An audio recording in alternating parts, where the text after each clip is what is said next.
पहले देखो कोई भूखा है, कोई भूखा है तो अपने धन से पहले उस भूखे के भोजन कराने का प्रयास करो। धन को सही जगह लगाओ, सही स्थान। और हम तो आप लोगों से भी कहेंगे, आप लोग अगर 1 रुपया भी दान करते हो, जितने लोग आस्था चैनल पर कथा सुन रहे हैं, फेसबुक यूट्यूब पर सुन रहे हैं, और जितने लोग आप यहाँ कथा सुन रहे हो, तुमने जो धन दान किया है, जिंदगी में एक बार सीहोर कुबेरेश्वर धाम आकर जरूर देखना कि सही जगह लग रहा है कि नहीं लग रहा। अपने धन का सदुपयोग हो रहा है, नहीं हो रहा।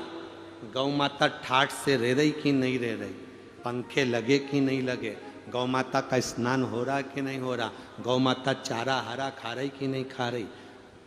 लोगों के भंडारे के लिए तुमने दान दिया तो लोग 20-20, 25-25 हजार आदमी रोज भोजन कर रहा है कि नहीं कर रहा, आकर जरूर देखना। अभी तो निर्माण कार्य चालू है, फिर भी बाबा की कृपा है, आने वाले समय में तो कुबेरेश्वर धाम पर मशीनों द्वारा भोजन बनना प्रारंभ हो जाएगा। तो 1 लाख व्यक्ति एक बार में भोजन कर कर बाहर निकल जाएगा, इतनी व्यवस्था करी जाए। आकर जरूर देखो कि तुम सही जगह लगा रहे हो कि नहीं लगा रहे। किसी आड़ी टेढ़ी जगह तुम्हारा दिया हुआ धन तो नहीं जा रहा। 50 बार विचार करना तब धन देना, 50 बार विचार करना तब बेटी देना, और 50 बार विचार करना तब गौमाता का दान करना। देने से पहले विचारना। ब्रह्मा जी ने दक्ष प्रजापति को बुलाया और दक्ष प्रजापति से कहा, दक्ष मेरा मन है कि मैं ये समुद्र मंथन में निकली हुई सुरभि गाय तेरे को देना चाहता हूं, तू रख सकता है। तो दक्ष प्रजापति ने कहा ब्रह्मा जी से, पिताजी आप कहते हो कि मैं गाय ले लूं, आप कहते हो कि मैं सुरभि ले लूं, आप कहते हो कि मैं कामधेनु ले लूं, आप कहते हो कि नंदा सुभद्रा बहुला ले लूं, मैं लेने को मना नहीं है, पर दुख आप मुझे दे रहे हो तो पहले समझ लो कि गाय मेरे पास रहेगी तो मैं पाल सकता हूं, मैं उसको पोष सकता हूं, मैं उसको आनंद में रख सकता हूं। तब ब्रह्मा जी ने कहा, सुनो दक्ष प्रजापति, तुम्हारी जो धर्म पत्नी है वीरणी, दक्ष प्रजापति तुम्हारी 2 धर्म पत्नी, एक वीरणी एक प्रसूति। तो तुम्हारी जो धर्म पत्नी है वीरणी, जिसके गर्भ से 60 कन्याओं का जन्म हुआ है। कितनी कन्या? 60। इतनी कन्याएं उसके यहां जन्मी।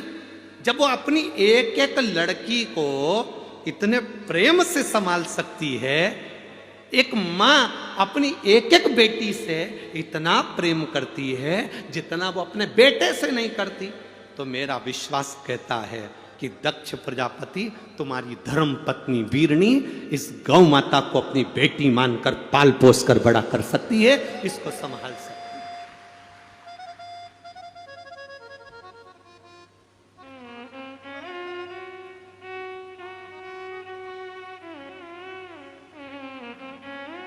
एक बात हमने कह दी थी पहले कथा में, तो उसका लोगों को बहुत बुरा लगा था। आप लोगों ने भी सुना होगा, व्हाट्सएप पे बहुत चला था और लोगों ने हमारे को बहुत कुछ बोला भी था। एक बात हमने कह दी थी कथा में,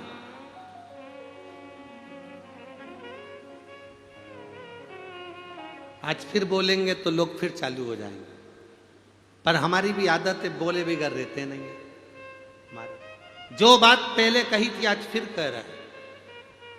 जैसे दक्ष प्रजापति की पत्नी वीरणी 60 कन्याओं को हृदय से लगाकर पालती है, पोसती है, तो दक्ष प्रजापति के घर में ब्रह्मा जी गाय देने को तैयार हो गए कि ये इतनी बेटी को पाल रही है तो मेरी भी एक बेटी गोमाता को पाल लेगी।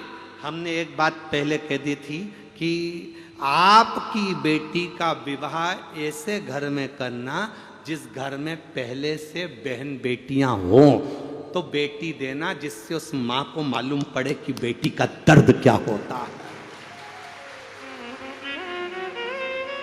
इस बात का बहुत विरोध हुआ था। जिसके घर में बेटी है उसके घर में बेटी देकर देखना। तो मां जैसे अपनी बेटी को विदा करती है और उसकी बेटी को अगर कोई तकलीफ आती है तो वो मां ये सोचे कि ये भी किसकी बेटी है, मैं अपनी बहू को तकलीफ क्यों दूं। इस बात का लोगों को बहुत बुरा लगा था। लोगों ने बहुत अपशब्द लिखा था, गुरुजी जिनके यहाँ पर बेटी नहीं हो तो उनके यहाँ कोई बेटी नहीं थे। हमारा निवेदन है जिस घर में पहले से बेटियां हो, अभी नवरात्रे आने वाले हैं, अभी आएंगे, श्राद्ध पूरा होगा, लोग देवी जी को पूजेंगे, जय अम्बे गौरी, और भोजन करने बुलाओ दूसरों की छोरी, जय अम्बे गौरी, और घर में हो जाए छोरी तो 24 घंटा रोरी, जय अम्बे गौरी, और भोजन करने बुलाओ दूसरे की छोरी। अब विचार करो जरा, नवरात्रे आएंगे, कन्याओं को ढूंढा जाएगा, कन्याओं को ढूंढ रहे हैं, देवी जी आ रही है, देवी जी आ रही है, तिलक लगाएंगे, उनको खाना खिलाएंगे, खीर पूरी खिलाएंगे और उनको तिलक करके चुंदड़ी ओढ़ाएंगे, पैसा देंगे। और कन्या तुम्हारे घर में पैदा हो जाए तो मुंह उतार कर बैठ जाते हो।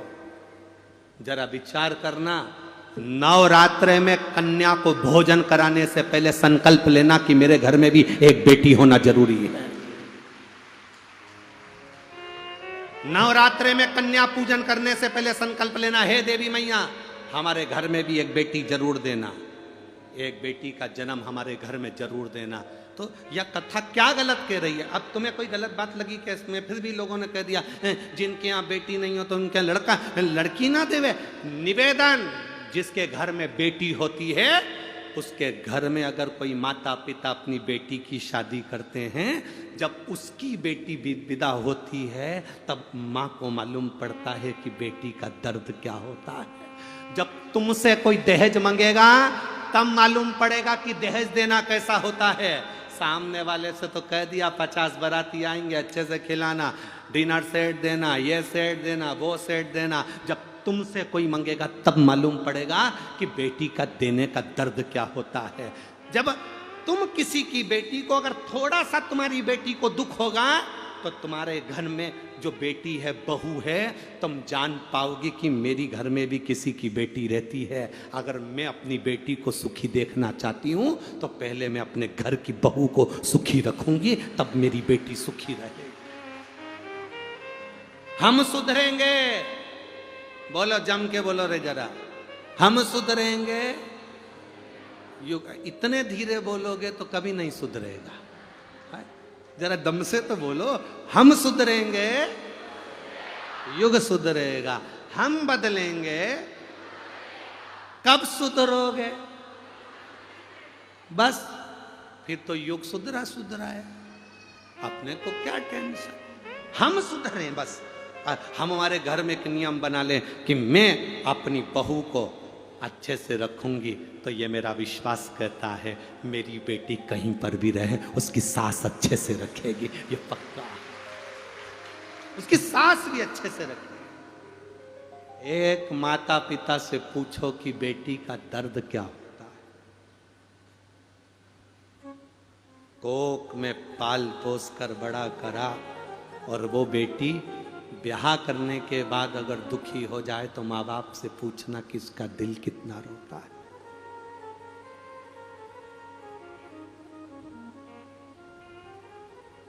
उसका दिल कितना रोता होगा, उसका हृदय कितना रोता होगा, उसका मन कितना रोता होगा। विचार करना जरा।